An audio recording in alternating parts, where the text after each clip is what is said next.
Hey guys, as you guys can see, we're back in front of the Idaho 41122 King Road here in Mascow, Idaho.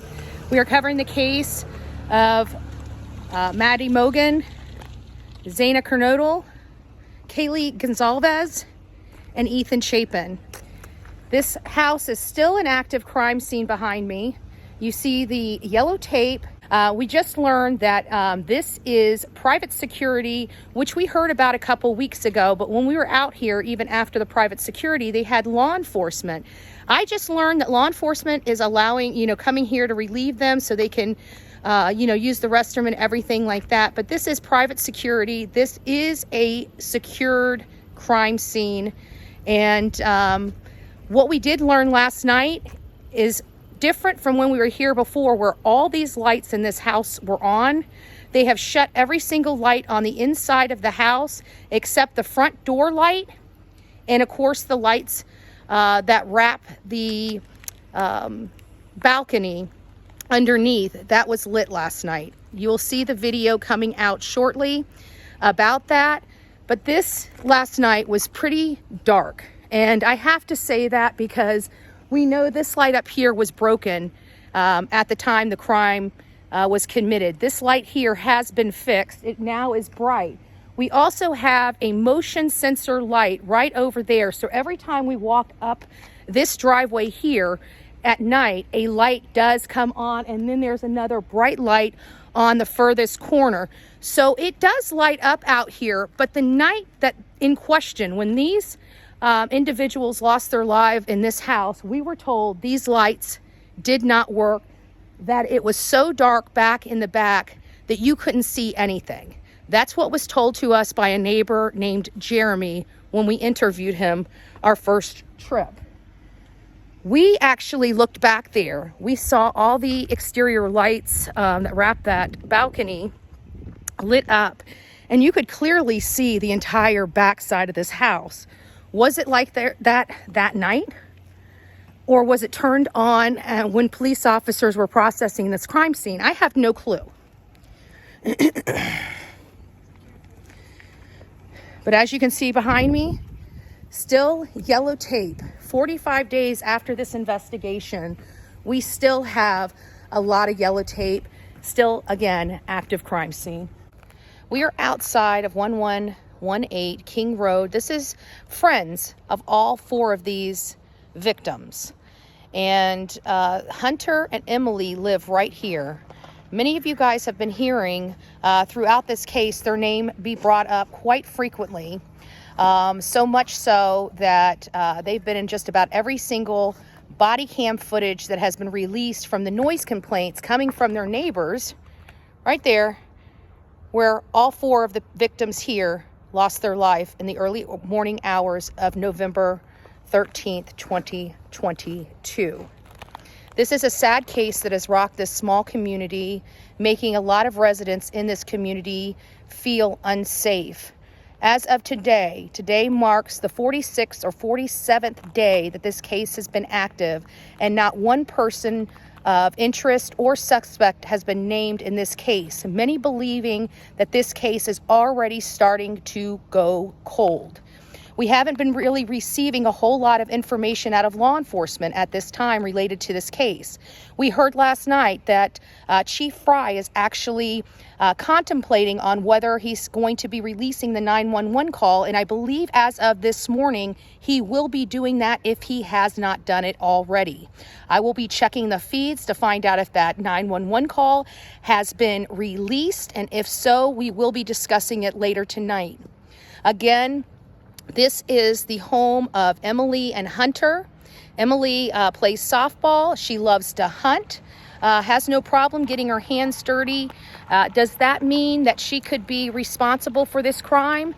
No, it doesn't. But let me tell you, it is a little concerning because who we are looking for has no problem getting dirty, wet work. And so that's what's bringing Emily and Hunter on the, bringing them out front to find out whether they had something to do with this. Do we know much about them? We do not. This is a horrific crime. It is hard to sit here and pinpoint anyone with the information and the factual information that the public knows as of today. This, again, has rocked this community so much so that people feel unsafe. Right now, it is the holiday break. This area is really, it's thinned out since the last time we were here. There's not as many cars on Greek Row. There's not as many vehicles being seen in and around the University of Idaho. That seems to me that a lot of the students have gone home for their break. It is a lot quieter out here on King Road than it has been in the past. And, we don't have near as much media that was out here our first trip out here. However, we have a lot more information than we did on our first trip. On our first trip, we knew 4 people died, that they were looking for a fixed blade knife. And that was about as much as we had. We had a broke up timeline. We didn't have a whole lot of information to go off of. The speculation station started just churning out conspiracy theories and other kind of speculative information about this case, none of which really has panned out, but a lot of names have been brought up. I think we've learned early on that our opinion is that this is a college-age kid. It is our opinion that this is a male subject. But again, as we talk about Emily, she loves to hunt. She is a larger woman. We talked about it on my live this morning that I don't think it's a female, but is it possible? There are certain circumstances where it could be possible that a female was responsible for this crime. But is it probable? Probably not. So was there more than one assailant? We don't even know that. We literally have no information to even point a finger at anyone. What we did find out is Jack D was at the corner club, and Jack D has been fully cleared from law enforcement. So I would really hope that you guys move past Jack D, start giving him and his family some space, some room, and some time to grieve the loss of his best friend and long-term girlfriend, even though they were on a break at the time of this horrific crime. So please keep the victims in your prayers. God bless each and every one of you. Go make it a great day, and God bless you. Right there. Well, it's through there. It's right out. You can barely see. Let me see if I can angle. You can barely see the top of the house right there over the gray. This blue house. There's just the very top, and this stuff behind them. We're actually looking for the spot where they had the black light. The picture where you kind of saw like this stairwell. It was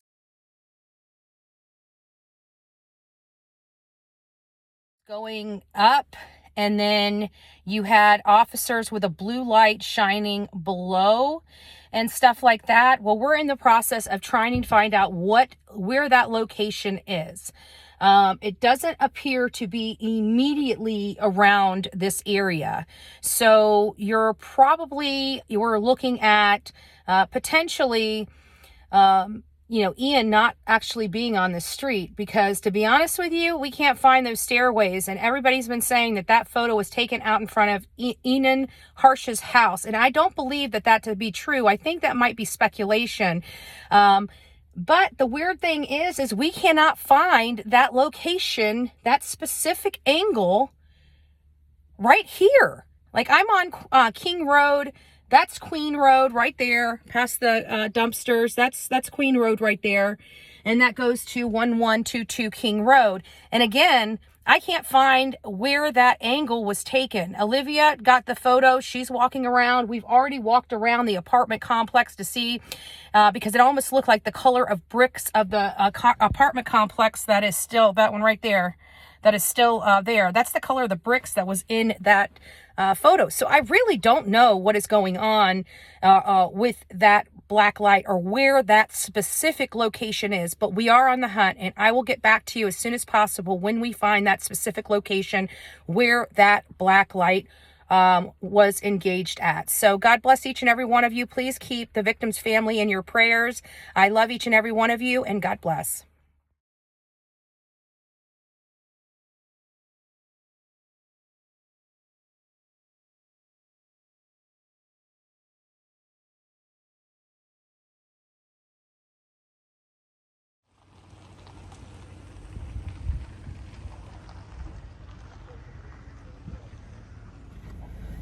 Olivia. What are we doing? So right now we are searching for this photo.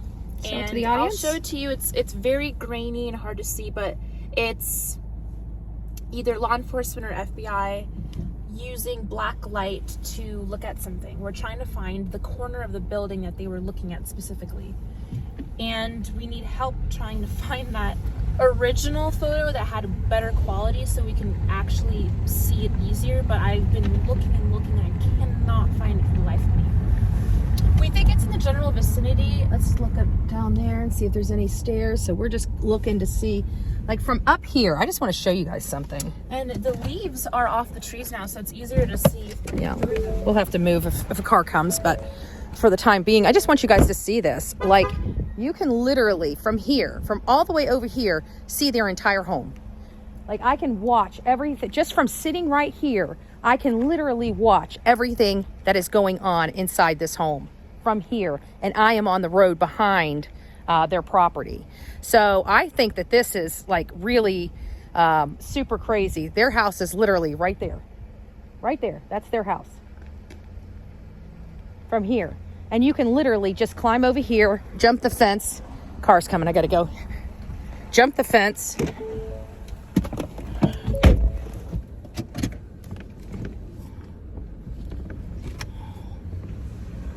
So you can literally jump the fence and everything like that and get to that property. I just showed from over here.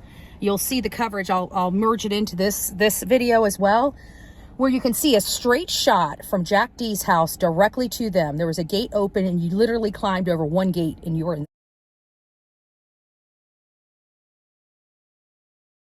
their backyard. Yeah, that close. Any of these houses. Okay, you see all these houses in and around their house, they're persons of interest for me.